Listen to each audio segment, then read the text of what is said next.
Hi. I have a ton of stuff to do, but I got so excited that I had to share this with you. I just finished a follow-up call with my flow group people from a couple months ago. Flow group's an intimate retreat that I do for 3 days with just 4 people. It's kind of amazing. And I was talking to one of my amazing clients, and he has been temporarily staying in an Airstream in a place in the woods that he absolutely loves. He's just crazy about it. And he also has another place that he rents, that he puts his Airstream trailer there too. And his lease is coming up and he needs to renew it there. And he was kind of feeling like he didn't want to. And it doesn't align with his body, but he felt that he should for some reason. He felt like I have to get this lease paid and everything. And I asked him, I was like, well, you're happier over here. Why would you even renew that lease? And he felt that he just should. He said, like, I have a long history there, and he was saying all these things and why it's so good on paper. And he was giving all these examples. I really believe when we say it's really good on paper, that means, and not in my heart. That I don't want it, but it makes sense on paper. I can see why I should, but I can also hear that I'm mentioning on paper because my body isn't excited about it.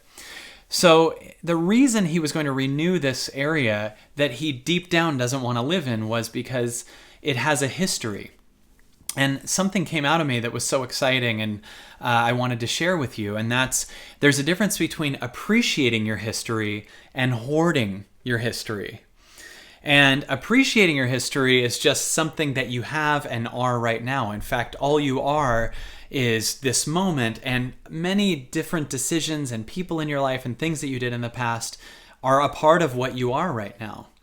And sometimes we have to let go physically of those things. There's people that we need to break up with. There's people that we're going to have to say goodbye to. There's jobs that no longer fill us. And often we use, well, I've done it for so long. I've been in this situation so long that I need to keep it. And we often hold on to physical things as a way to feel like we're keeping our history alive. And sometimes that costs us a lot of money. So he was going to renew a lease at a place that deep down in this moment he would never get if it was just for the first time for sale or for lease then. The reason he wants to renew it is because he has a history there. But in this moment, your heart in this moment doesn't care about that history. It has a thing that it desires right now. And if we move to a place of appreciating our history and not trying to hoard it, sometimes you'll let go of someone in a relationship and keep a bunch of stuff that reminds you of that person. And that's nice, but also it's kind of a denial of the fact that they're gone and you're right here.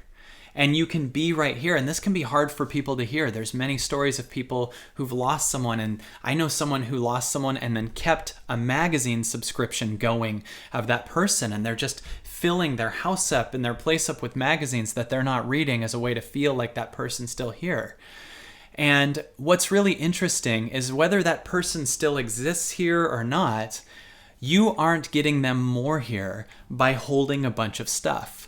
And I'm passionate about this because if we move from a place of hoarding our history to just appreciating it right now, then we get much more free to move forward and be who we truly are. Because if you ask your heart, it doesn't necessarily care about the long history of something that you're with or that you've been in or that you've had in your life. It cares about what you want to do right now. And some of those things it might want to do right now, but not because of your history with it. It just might be something that still is an expansive, exciting, amazing thing in your life. There are some friends in my life that I've had for 25 years, and still being with them and talking to them expands me and is creative. And there's some things in my life that I go, this no longer serves me. And even if it's been in my life for 30 years, it doesn't matter. If it doesn't serve my calling, my purpose, my highest me, if I ask myself right now, would I bring this into my life? And the answer is no, then I can appreciate it and let go of it. And when you do that and you move from a place of not hoarding your past, but appreciating it, you suddenly can free yourself up financially, spiritually, emotionally, even health. You might even eat a certain way or smoke or drink because it reminds you of someone else. And you can just be reminded of them right here, or an old story of you, or an old story of an achievement you made. I know we've all had lots of achievements, but you even have the opportunity of letting go of the physical things that remind you of them, maybe keeping one or two if you really want to.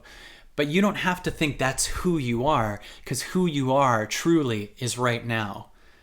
And it's amazing. It's better than everything you think you were. You right now is awesome. And when you allow yourself to appreciate and clear out the hoarding of, you can appreciate you right now. And that's a great start for one hell of a future.